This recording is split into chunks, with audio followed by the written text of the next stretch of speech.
Kristus rela mati. Kalau Kristus tidak rela mati, maka sia-sialah kematian Kristus. Karena kita manusia yang percaya kepada Kristus pun tidak akan pernah mendapat pengampunan yang sempurna. Mengapa? Karena korbannya pun ada celah, karena korbannya pun cacat. Korbannya pun ada dosa. Jadi bagaimana orang berdosa menebus orang berdosa? Maka tidak akan mungkin bisa.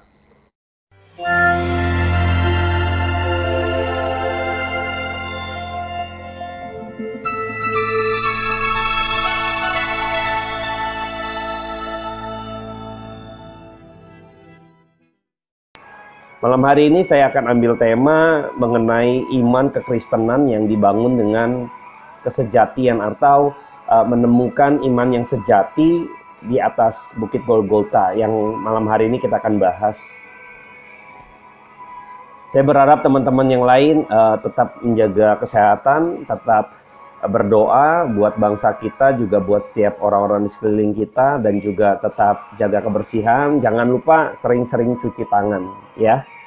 Dan kalau mau keluar, ingat hanya yang penting-penting saja, gitu, yang sifatnya urgency, dan jangan lupa memakai masker, ya. Jadi buat setiap rekan-rekan semua di HFM juga saya sudah upload video channel YouTube di HFM Evangelis Hengki Kurniawan.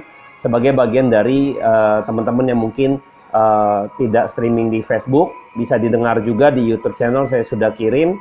Kalau misalnya teman-teman yang nggak tahu, tinggal ketik aja HFM strip Evangelis IF Hengki Kurniawan. Nah, di situ ada beberapa seri-seri pembinaan iman yang saya sudah upload, kiranya memberkati kerohanian kita, dapat mengisi di waktu-waktu luang di mana kita di rumah saja, diisi dengan kebenaran-kebenaran firman Tuhan, sehingga kita boleh semakin hari bertumbuh dalam pengenalan akan Tuhan.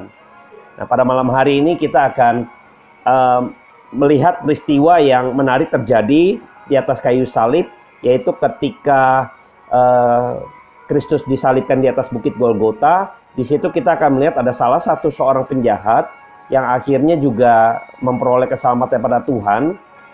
Di situ kita bisa melihat dan belajar bahwa iman yang sejati itu seperti apa, gitu ya. Dan akan saya coba telusuri kejadian tersebut karena bagi saya itu sangat menarik dan kiranya malam hari ini kita diberkati. Sebelum saya memulai, saya akan berdoa buat kita semua. Bapa dalam surga, terima kasih buat kemurahan daripada Tuhan, anugerah daripada Tuhan. Pada malam hari ini kami kembali boleh menyelenggarakan online service Hallelujah Family Ministry. Kiranya Tuhan juga memimpin setiap hati kami yang mendengar Tuhan lewat live streaming seperti ini. Kiranya juga Tuhan pimpin dari awal hingga akhirnya, sehingga live streaming ini dapat berjalan dengan baik. Kebenaran firman Tuhan boleh didengar dengan baik, dengan segala keterbatasan media yang hamba-Mu ini gunakan. Mohon pengurapan daripada Allah, juga untuk setiap ucap bibir hamba-Mu ini, kiranya Roh Kudus turun, dan Engkau yang berkata-kata atas setiap hati dan pikiran kami dimanapun kami berada. Terpujilah nama Tuhan kekal selamanya sampai selama-lamanya. Amin. Oke, baik, saya akan bacakan terlebih dahulu kebenaran firman Tuhan di dalam Lukas 23 ayat yang ke-33 sampai 43. Saya akan bacakan buat setiap kita. Yesus disalibkan. Ketika mereka sampai di tempat yang bernama Tengkorak, mereka menyalibkan Yesus di situ dan juga kedua orang penjahat itu, yang seorang di sebelah kanannya dan yang lain di sebelah kirinya. Yesus berkata, "Ya Bapa, ampunilah mereka, sebab mereka tidak tahu apa yang mereka perbuat." Dan mereka membuang undi untuk membagi pakaiannya. Orang banyak berdiri di situ dan melihat semuanya. Pemimpin-pemimpin mengejek dia, katanya, "Orang lain ia selamatkan, biarlah sekarang ia menyelamatkan dirinya sendiri. Jikalau ia Mesias, orang yang dipilih Allah." Juga prajurit-prajurit mengolok-olok dia, mereka mengunjukkan anggur asam kepadanya dan berkata, "Jika engkau adalah raja orang Yahudi, selamatkanlah dirimu."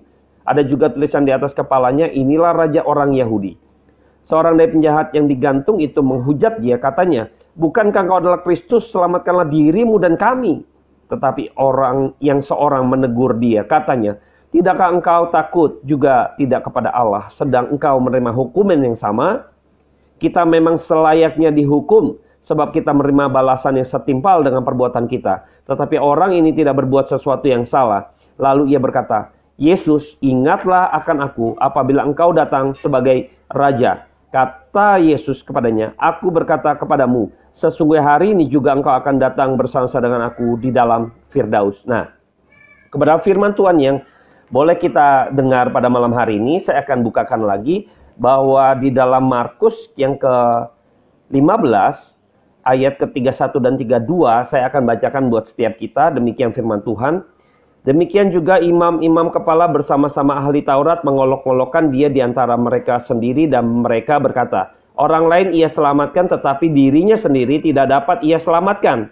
Baiklah Mesias Raja Israel itu turun dari salib itu supaya kita lihat dan percaya. Bahkan kedua orang yang disalibkan bersama-sama dengan dia mencela dia juga. Jadi kita tahu bahwa Kristus disalibkan di antara dua orang jahat lainnya dan dua-duanya ini mencela Kristus.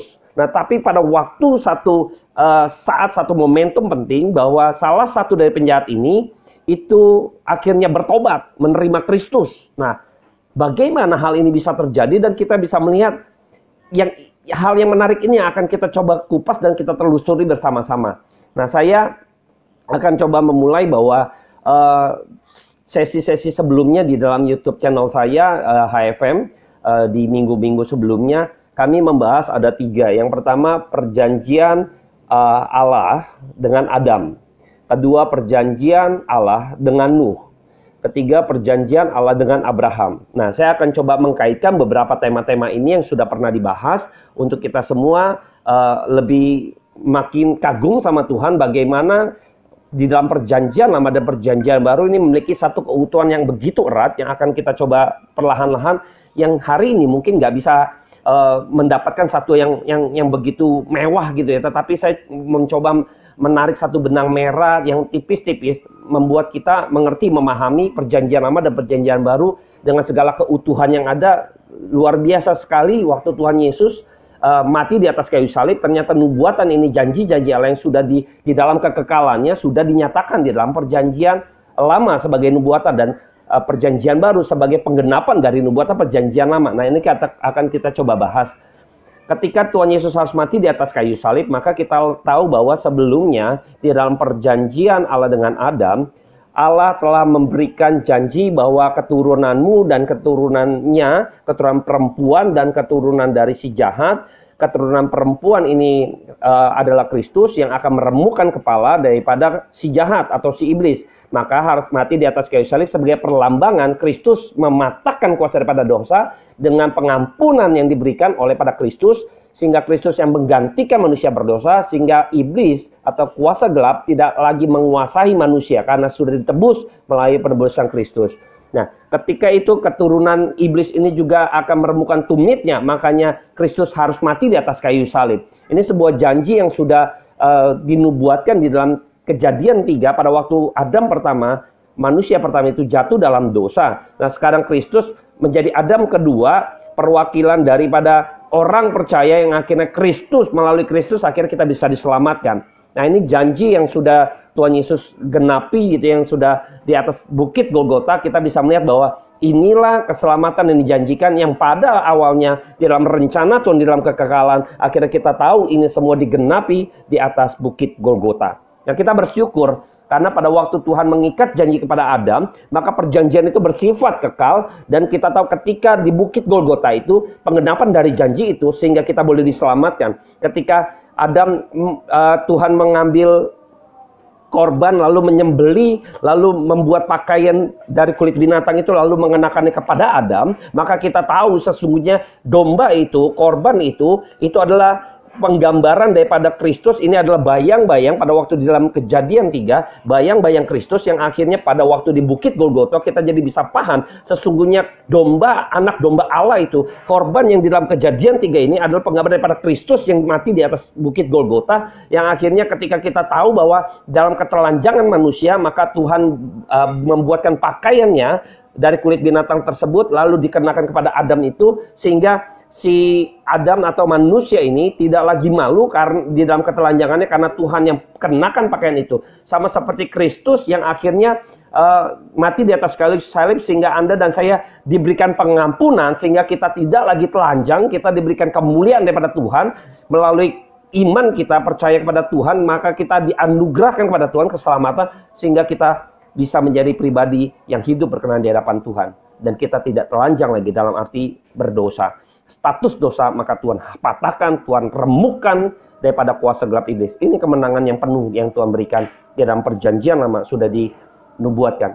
Nah, ketika kita bisa melihat, saya melihat bahwa di dalam rencana kekal Tuhan, tidak ada satupun yang mampu merusak daripada rencana Allah yang bersifat kekal ini. Saya ambil coba gambaran ya.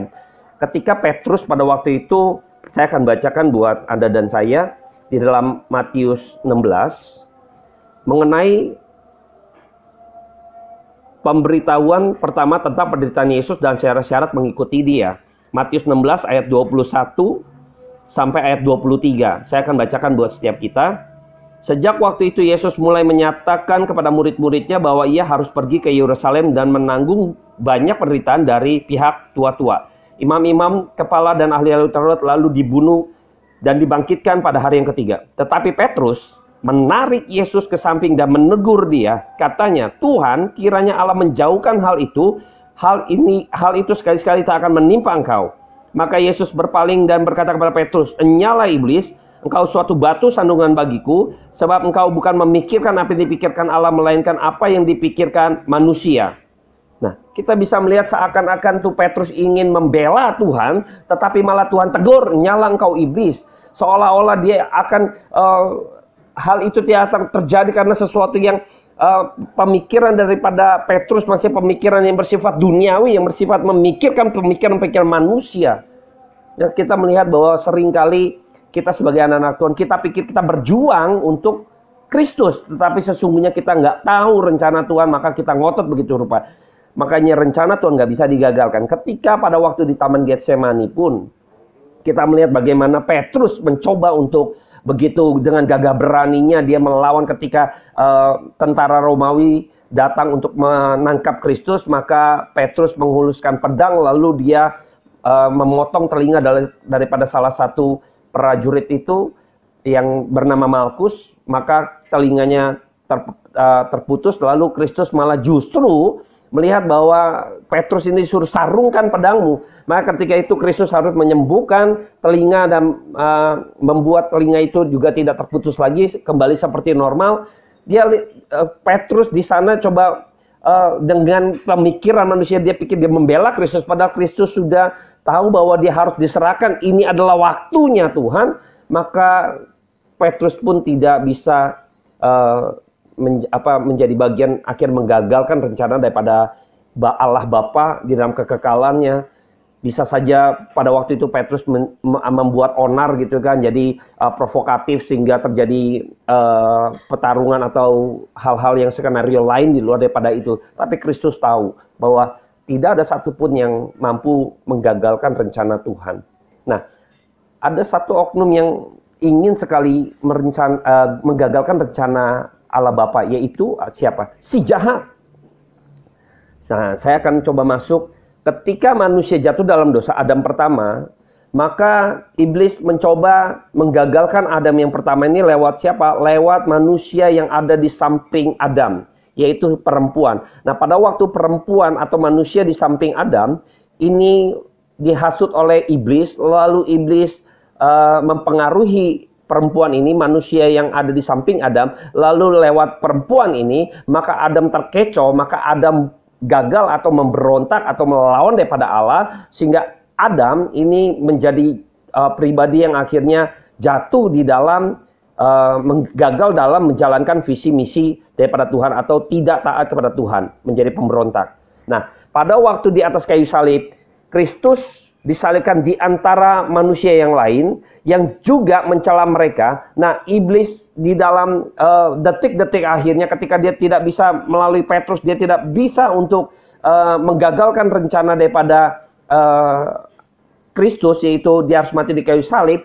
Maka ketika di atas kayu salib pun pada waktu sepanjang perjalanan pun diolok-olok, maka Tuhan harus menderita begitu rupa, maka iblis menghajar begitu hebat, Kristus harus mengalami penderitaan yang begitu hebat supaya gagal, supaya nanti ketika Kristus diolok-olok pun yang paling titik, yang paling parah, yang paling hebat penghinaannya, maka nanti mungkin Kristus akan membuat katakanlah dia memakai kealahannya untuk dia bisa melawan balik gitu. Ini tujuannya pada iblis dan tidak terjadi ternyata. Kita bisa lihat ketika orang-orang yang sudah kita baca tadi banyak berdiri di situ dan melihat semuanya pemimpin-pemimpin mengejek-ngejek dia, dan juga prajurit-prajurit mengolok-olok dia, dan juga orang-orang yang ada di kiri kanan itu mengolok-olok dia juga, gitu kan. Lalu dipancing begitu rupa, kalau engkau anak Allah, engkau kan yang diutus Allah, yang dipilih Allah gitu kan, selamatkan dirimu dan kami gitu kan, tunjukin dong kalau engkau itu Tuhan dan aku akan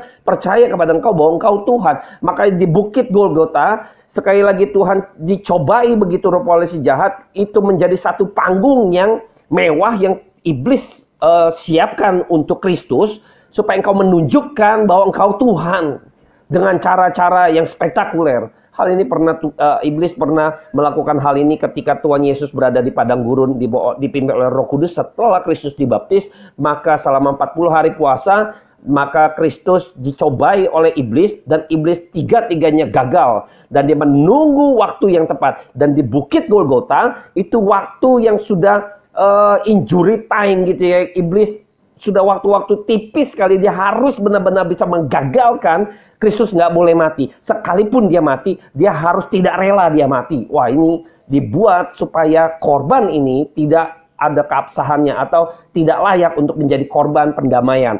Iblis berjuang begitu rupa, maka ketika di atas kayu salib orang di sampingnya pun, lihat ya, Adam pertama jatuh karena ada manusia di sampingnya, Kristus.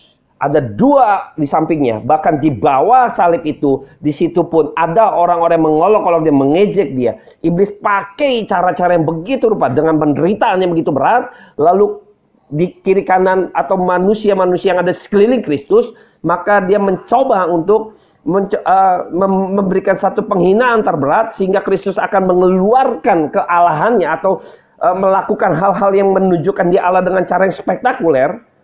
Yang sebenarnya iblis ingin hal ini terjadi. Nah, ternyata Kristus tidak memikirkan apa yang menjadi pemikiran manusia. Tidak, dia memikirkan apa yang menjadi kehendak Allah Bapa. Karena Kristus memiliki ketaatan yang total, ketaatan yang penuh. Kita tahu bahwa ketika di Taman Getsemani pergumulan Kristus begitu rupa, sehingga akhirnya Kristus pun pelunya seperti tetesan darah. Kita tahu berat sekali. Kalau bisa cawan ini daripadaku. Ada satu ketakutan yang begitu rupa. Nah, kita melihat bahwa iblis menghajar begitu secara hebat supaya Kristus nantinya akan tanda petik gitu ya, mengeluarkan, menunjukkan kealahan dia dengan cara-cara demikian yang bukan kehendak Tuhan. Dia harus mati di atas kayu salib. Kristus tidak gubris, tidak mau meresponi apa yang menjadi olok-olok mereka. Dia diam seperti domba yang begitu polos, yang begitu lugu gitu ya, sebagai korban yang diam saja. Tetapi kita bisa melihat bahwa iblis kehabisan waktunya sehingga dia harus melakukan yang paling-paling top di situ. Iblis mencoba memberikan panggung yang terbesar, yang terhebat. Kalau engkau saat ini, aku kasih waktu, kesempatan panggung yang begitu mewah, sehingga ketika engkau dilihat oleh orang-orang sekeliling, maka engkau di dalam penderitaanmu, engkau berasa begitu sakit, sekarang engkau bisa menunjukkan kealahanmu, maka mereka semua akan percaya. Maka engkau harus tunjukkan mukjizat yang terbesar, yaitu engkau melepaskan paku-paku yang tertancap atau di dalam tusukan-tusukan di dalam seluruh tangan dan kakimu. Engkau keluarkan itu dan engkau pemulihkan tubuhmu yang tadi tercabik-cabik oleh karena darahmu itu tercurah, maka semua akan kembali normal. Lalu engkau akan hancurkan itu kayu menjadi sesuatu yang nothing. Lalu engkau terbang di antara mereka dan engkau turun layaknya sebagai Tuhan, anak Allah. Maka mereka akan percaya. Kira-kira skenario-nya akan dibuat demikian. Tapi Kristus tidak tertarik dengan demikian. Mengapa? Jikalau Kristus melakukan itu, bukan Kristus tidak bisa. Bukan Kristus tidak bisa. Tetapi itu adalah kehendak daripada iblis. Tuhan justru memikirkan apa yang dipikirkan oleh Allah Bapa. Bukan apa yang dipikirkan oleh si jahat. Dia melakukan segala sesuatu bukan karena kehendak daripada si jahat, tetapi kehendak daripada Allah Bapa. Kehendak daripada Allah Bapa adalah Kristus harus mati di atas kayu salib. Kristus punya visi, dia harus mati di atas kayu salib sebagai korban yang sudah di dalam rencana kekal Allah, yaitu keturunanmu dan keturunannya. Keturunanmu akan meremukkan kepalanya. Ini kemenangan total yang Tuhan sudah di dalam Kejadian sudah Tuhan nyatakan rencana kekal ini. Maka Adam kedua yaitu Kristus, dia tidak gagal karena Adam pertama sudah gagal. Maka ketaatan daripada Kristus itu yang sepenuhnya secara total ini yang membawa kita kepada pengampunan yang sempurna. Jikalau tidak, maka korban tersebut ada cacat. Makanya pada waktu di dalam perjanjian lama kita tahu korban itu dibawa, dicek begitu rupa bahwa korban itu harus dengan kesehatan tubuh, dicoba bobotnya, dicoba giginya, segala macam, dicek kukunya, kakinya, semuanya tidak boleh berpenyakit, ditimbang dan sebagainya dengan keadaan yang sehat, dan beberapa ketentuan-ketentuan bahwa korban ini nggak boleh ada celah begitu rupa. Sama demikian, Kristus menjadi korban yang tidak boleh ada celah. Tidak boleh ada celah. Ketika Kristus sebagai Adam kedua, dia harus mengalami ketaatan yang total, yang penuh dengan penyerahan diri kepada rencana daripada Allah Bapa. Yang kekal itu tidak mungkin akhirnya digagalkan oleh rencana daripada manusia. Nah, kita bisa melihat bahwa ketika itu Kristus harus mati di atas kayu salib sebagai domba yang tidak bercela dan berkenan di hadapan Tuhan. Maka ketika Kristus harus mengalami hal itu, dia nggak gubris segala sesuatu, dia tidak mau ngikuti apa kata iblis melalui orang-orang yang sekelilingnya untuk menunjukkan kealahannya dia. Dia adalah dia adalah Tuhan, dia mampu melakukan apapun yang menjadi kehendak Bapa, tetapi itu bukan kehendak Tuhan, bukan cara yang demikian. Justru cara yang Tuhan adalah dia harus mati di atas kayu salib.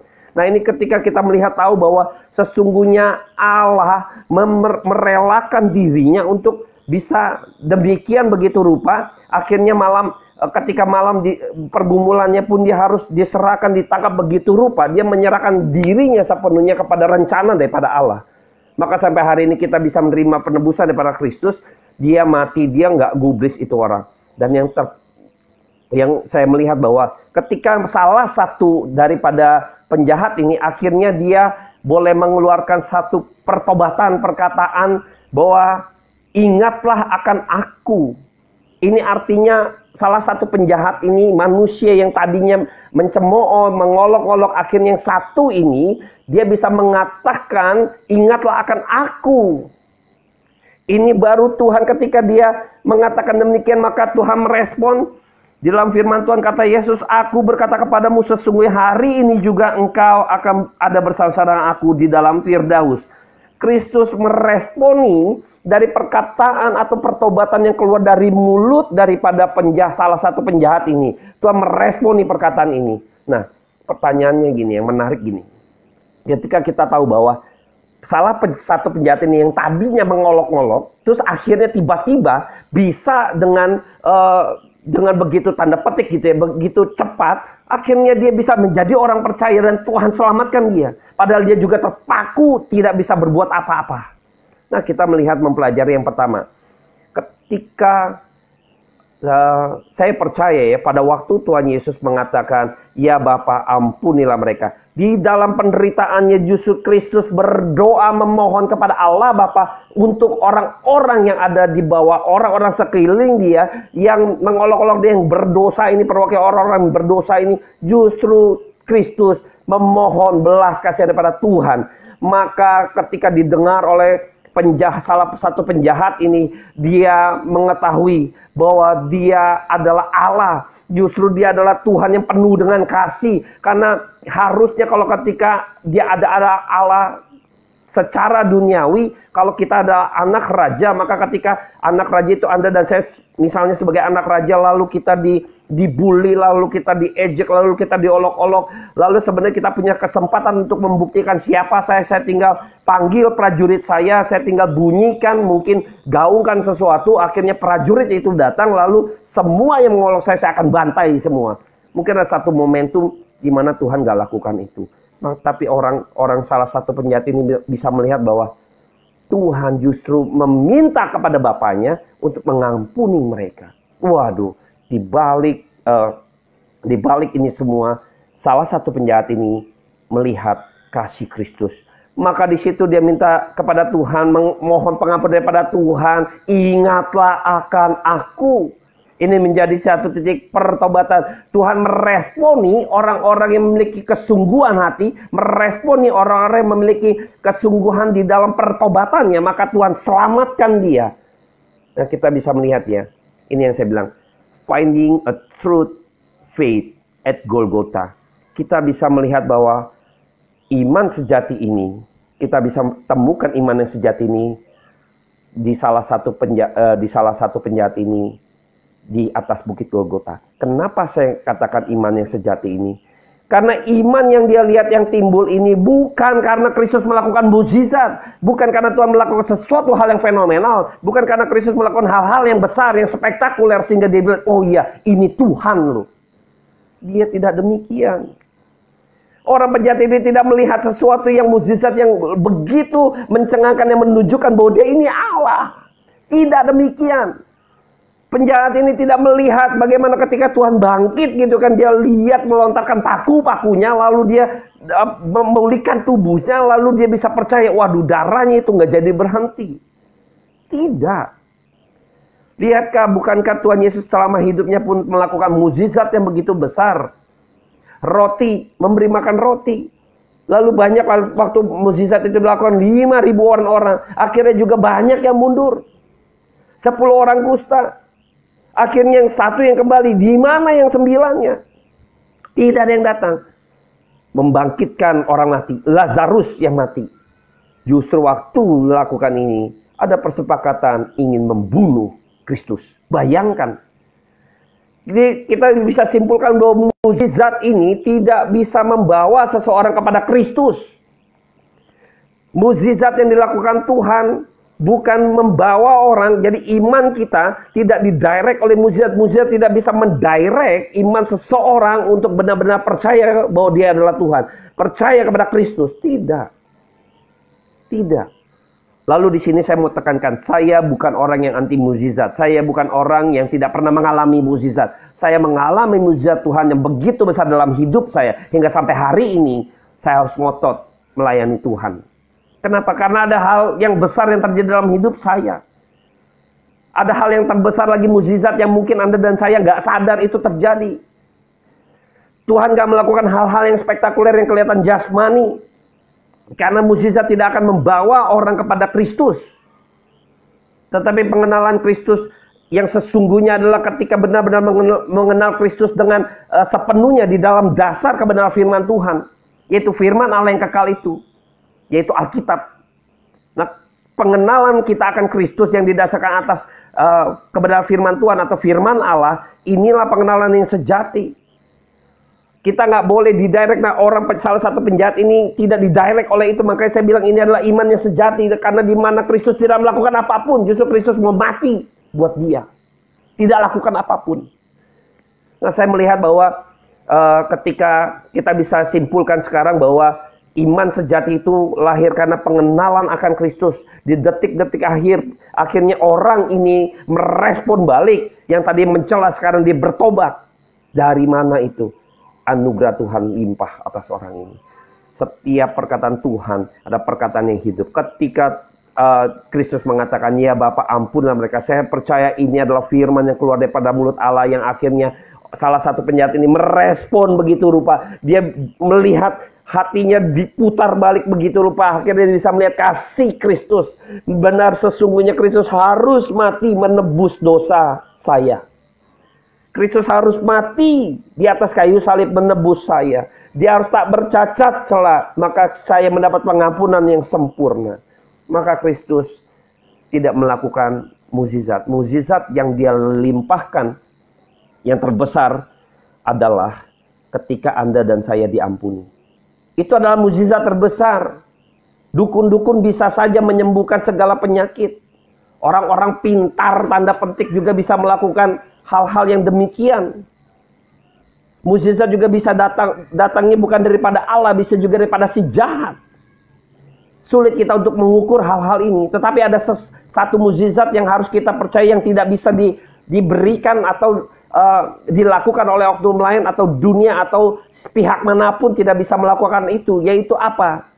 Mukjizatnya adalah mengampuni dosa Anda dan saya. Tidak ada yang bisa melakukan hal itu. Bukankah ini mukjizat yang paling terbesar dalam hidup Anda dan saya? Yang tidak bisa dilakukan oleh orang lain, hanya bisa dilakukan oleh Tuhan. Ini yang harus kita sadari, bahwa mukjizat terbesar dalam hidup kita adalah ketika Kristus, ini mukjizat terbesar yang nggak bisa di copy paste, adalah pengampunan hanya lewat kematian Kristus. Dia adalah domba yang berkenan di hadapan Tuhan. Maka kita tahu kenapa Kristus sepanjang perjalanan dia di Yerusalem itu, di bukit sampai ke bukit Golgota, dia harus meneteskan darah dalam setiap perjalanannya. Ini hal yang menarik lainnya adalah ketika kita tahu bahwa di dalam perjanjian lama ketika imam-imam harus melakukan korban pendamaian, maka korban itu yang sudah disembelih, darahnya itu harus dipercikan di sekeliling mezbah itu. Maka Kristus harus meneteskan darah di sepanjang jalan salib sampai di atas bukit Golgota, karena disitulah mezbahnya Tuhan, mezbahnya Allah. Maka dia harus meneteskan dalam setiap perjalanannya sampai di bukit Golgota. Kadang kita pikir kenapa nggak eksekusinya di bukit Golgota saja. Tapi itulah mezbahnya Tuhan. Di sekelilingnya sebagai syarat satu keabsahan pada waktu perjanjian lama imam-imam, maka harus syaratnya itu di sekeliling mezbah itu harus dipercikan darah. Maka dianggap sah keabsahan demikian. Ada tata caranya. Dan Kristus itu korban yang berkenan. Maka Kristus mengikuti. Semua itu adalah bayang-bayang, sekarang adalah penggenapannya. Maka Kristus harus meneteskan darah itu sebagai perlambangan dari mezbahnya Allah. Sehingga korban ini berkenan, ini sah, mulai keabsahan yang sesuai dengan kehendak Tuhan. Ini penting. Maka kita tahu, kita harus menyadari pengenalan akan Tuhan melalui kebenaran firman Tuhan. Akhirnya kita sadar, tercengang gitu loh. Maka kenapa Kristus harus demikian, harus menjadi korban yang benar-benar berkenan di hadapan Tuhan. Terlebih lagi, kenapa dia tidak lakukan hal yang spektakuler di atas kayu salib? Mengapa tidak gitu ya? Karena ketaatan kepada Kristus sekali lagi harus berorientasi kepada kehendak Bapa. Kehendak Bapa. Bisa saja, tetapi kalau Bapa yang berkehendak, maka Tuhan akan lakukan. Bukan Tuhan tidak bisa, dia mampu. Kalau seandainya Tuhan yang Allah Bapa yang berkehendak menyuruh dia misalnya, oke, sekarang maka aku tahu bahwa ketika engkau sudah begitu rela, maka sekarang paku itu akan copot dengan sendirinya. Tuhan akan perintahkan. Kalau itu kehendak Bapa, maka itu Tuhan Yesus lakukan. Tapi sekali lagi bukan. Ingat pada waktu perjanjian Abraham, nah saya masuk ke dalam perjanjian Abraham, ketika Abraham menyerahkan Ishak kepada Tuhan meminta Ishak untuk dipersembahkan korbannya. Maka ketika ada kesungguhan hati daripada Abraham menyerahkan Ishak, maka Tuhan bilang, tunggu, stop, jangan bunuh anak itu. Tuhan gantikan. Kenapa nggak Abraham gantikan saja domba gitu kan? Ntar juga Tuhan pasti cari domba. Tidak. Kalau Tuhan yang perintahkan, maka dia ganti. Dan Tuhan sediakan itu. Bisa demikian. Tetapi Kristus taat karena kehendak Tuhan lain. Cara Tuhan lain. Tuhan sudah berkehendak. Kematian Kristus adalah kematian yang dikehendaki oleh Allah Bapa. Maka kehendak Kristus harus mati di atas kayu salib. Harus Tuhan lakukan, atau ketaatan yang sempurna harus terjadi di atas bukit Golgota. Nah, saya melihat bahwa ketika di dalam perjanjian Allah dengan Nuh, kita tahu bahwa ketika itu manusia begitu jahat, maka akhirnya Tuhan menghukum manusia. Maka Tuhan menurunkan air bah. Tuhan turunkan hujan selama 40 hari, nggak berhenti. Tuhan hajar itu manusia. Lewat apa? Lewat hujan. Hujan sebagai penggambaran anak panah. Maka turun begitu rupa diserang. Manusia dihukum binasa. Hanya Nuh dan keluarganya yang diselamatkan. Nanti kita bisa melihat bahwa penghukuman Tuhan, ketika Tuhan sudah hukum manusia yang begitu jahat oleh karena dosa, maka Tuhan hukum lewat air bah, lewat rintikan-rintikan turun hujan itu sebagai anak panah yang Tuhan, pasukan daripada Tuhan memanah semuanya sehingga mati binasa, semua tenggelam. Tidak ada gunung pun yang paling tinggi pun tidak tampak lagi karena kasih daripada penghukuman daripada Allah Bapa mematikan atau membinasakan seluruh manusia. Nah, kita bisa melihat ketika Tuhan meletakkan busur Allah, meletakkan busur yang kita tahu ini pelangi, Tuhan letakkan sebagai tanda janji daripada Allah, yaitu Dia tidak akan pernah menghukum manusia lagi. Sama seperti orang ada istilah gantung sepatu, maka ketika orang pesepak bola muncul istilah gantung sepatu karena pesepak bola ini sudah pensiun atau tidak lagi bermain sepak bola, maka ada istilah gantung sepatunya, dia sudah tidak lagi bermain sepak bola. Tuhan ketika meletakkan busurnya, itu juga penggambaran bahwa Tuhan berjanji, Tuhan tidak akan menghukum lagi manusia, maka dia letakkan busurnya, gantung busurnya. Tidak akan memanah lagi, atau tidak akan terjadi lagi, tidak akan menghukum manusia lagi dengan air bah seperti ini. Nah, Kristus tergantung di atas kayu salib. Ketika Kristus mati, maka Tuhan Yesus mengikat janjinya, Allah Bapa mengikat janjinya kepada manusia yang percaya di dalam Kristus. Yang tergantung ini, Dia tidak akan menghukum lagi manusia. Anda dan saya yang percaya kepada Kristus, maka kita tidak lagi menerima penghukuman, tetapi kita menerima pengampunan daripada Kristus secara sempurna. Kenapa? Karena Dia adalah korban yang sempurna. Maka kita menerima pengampunan yang sempurna. Jikalau Kristus harus mati dan Dia tidak rela, sia-sialah kita percaya kepada Kristus. Karena kita tidak akan menerima pengampunan yang sempurna karena Dia tidak rela mati. Kerelaan inilah yang digambarkan oleh Ishak ketika dia diserahkan untuk menjadi korban. Ketika Abraham, penggambaran Allah Bapa yang tidak menyayangkan anaknya, dan Ishak penggambaran Kristus yang harus rela mati menjadi persembahan, ini penggambaran yang menarik. Kristus rela mati. Kalau Kristus tidak rela mati, maka sia-sialah kematian Kristus. Karena kita manusia yang percaya kepada Kristus pun tidak akan pernah mendapat pengampunan yang sempurna. Mengapa? Karena korbannya pun ada celah, karena korbannya pun cacat. Korbannya pun ada dosa. Jadi bagaimana orang berdosa menebus orang berdosa? Maka tidak akan mungkin bisa. Maka perlambangan korban pada waktu perjanjian lama kenapa tak bercela itu sebagai penggambaran daripada Kristus yang tidak bercela ketika Dia harus mati di atas kayu salib. Hal-hal yang demikian akhirnya, yuk mari kita sama-sama membuka pikiran kita supaya kita bertumbuh dalam iman kita. Sehingga iman kita itu dibangun atas dasar kebenaran firman Tuhan yang utuh, yaitu firman Allah yang hidup. Bukan karena fenomena lain. Sekali lagi, saya tidak pernah anti akan mukjizat. Tetapi Anda dan saya harus tahu ada mukjizat terbesar yang terjadi di atas bukit Golgota. Itu yang harus menjadi dasar. Yaitu apa? Kristus mengampuni dosa Anda dan saya yang tidak bisa dilakukan oleh oknum lain selain daripada anak Allah. Anak domba Allah, yaitu Kristus. Lalu kita harus mengenal kenapa harus menderita demikian. Ini harus kita telusuri sehingga iman kita pun akhirnya kita mengalami sesuatu yang benar-benar Tuhan ubah hati saya. Kalau nggak bisa. Maka kita langsung hancur hati seperti penjahat ini hancur hati. Celaka kami. Kita tahu bahwa tadi sudah kita baca gitu ya. Tidakkah engkau takut juga tidak kepada Allah sedang engkau menerima hukuman yang sama? Kita memang selayaknya dihukum sebab kita menerima balasan yang setimpal dengan perbuatan kita. Tapi orang ini tidak berbuat sesuatu yang salah. Dia tahu Kristus ini Tuhan dan Raja. Maka ketika dia menanya, dia bertobat gitu ya, perkataannya, Yesus ingatlah aku apabila engkau datang sebagai Raja.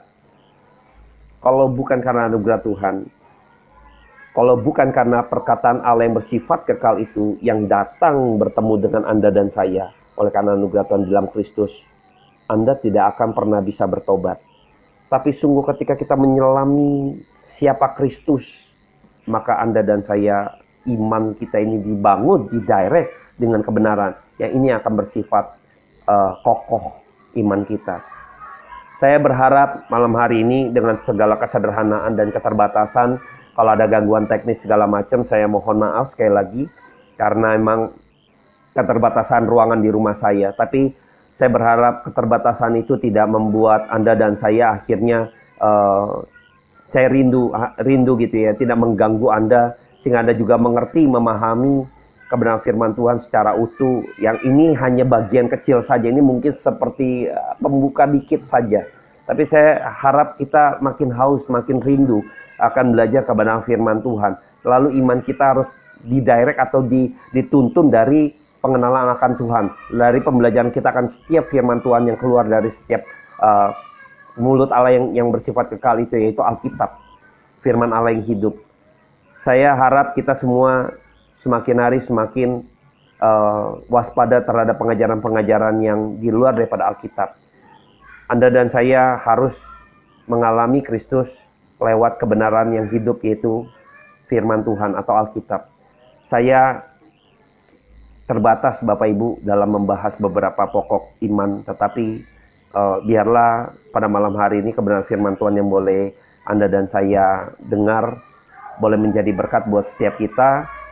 Sekali lagi, kita mau hidup kita ini benar-benar mengalami pertumbuhan iman yang sejati, atau apakah Anda dan saya dalam pertobatan ini benar-benar didirect dengan pengenalan akan Kristus berdasarkan kebenaran firman Tuhan atau berdasarkan fenomena.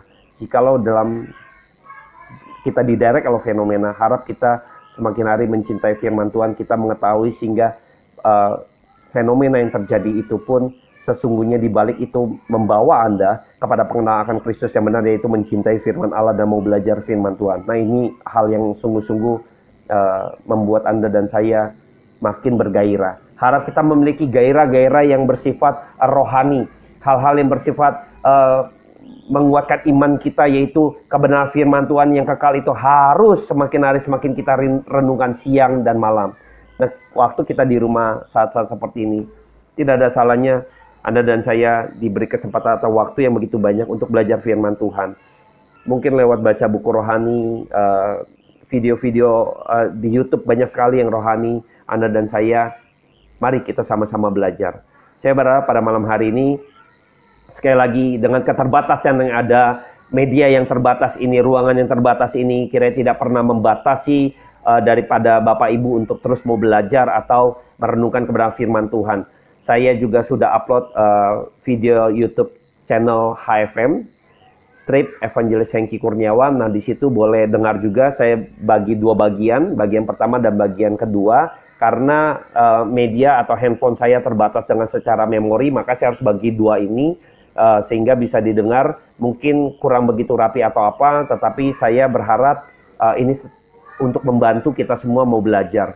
Saya berharap pada malam hari ini juga kita sama-sama merenungkan kembali kebenaran firman Tuhan, merenungkan kembali apakah iman saya saat ini saya percaya kepada Kristus adalah didasar pada iman yang sejati. Jikalau belum, pada malam hari ketika sudah mendengarkan kebenaran firman Tuhan, mari renungkan sehingga kita mohon kepada Tuhan, Tuhan, biarlah Engkau bukakan hati saya sehingga saya rendah hati untuk mau mendengarkan kebenaran firman Tuhan, mau belajar kebenaran firman Tuhan, sehingga kita boleh dibangun iman kita di atas perkataan Allah yang kekal itu, yaitu firman Allah.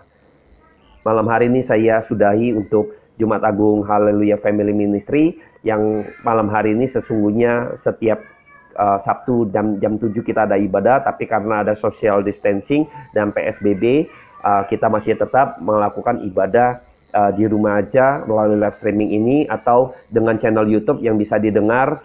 Saya berharap kita semua bertumbuh dalam pengenalan akan Tuhan yang benar. Mari kita berdoa.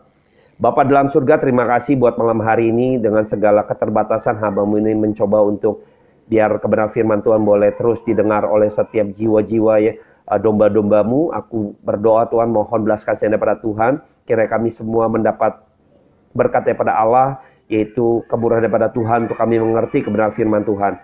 Terpujilah Engkau kekal selama-lamanya sampai selama-lamanya. Hamba berdoa di dalam nama Tuhan Yesus Kristus. Kiranya Engkau juga memberkati bangsa kami untuk virus corona ini yang kami terus berjuang Tuhan, untuk para medis, untuk dokter, untuk medik Tuhan, untuk farmasi Tuhan, untuk obat-obatan semua Tuhan. Mari Tuhan cukupkan, limpahkan kemurahan-Mu atas bangsa kami. Kami menyerahkan bangsa kami ke dalam tangan Tuhan. Terpujilah Engkau, dengar doa kami. Amin. Terima kasih Bapak Ibu. Sebelumnya yang sudah berbagian gitu ya pada malam hari ini.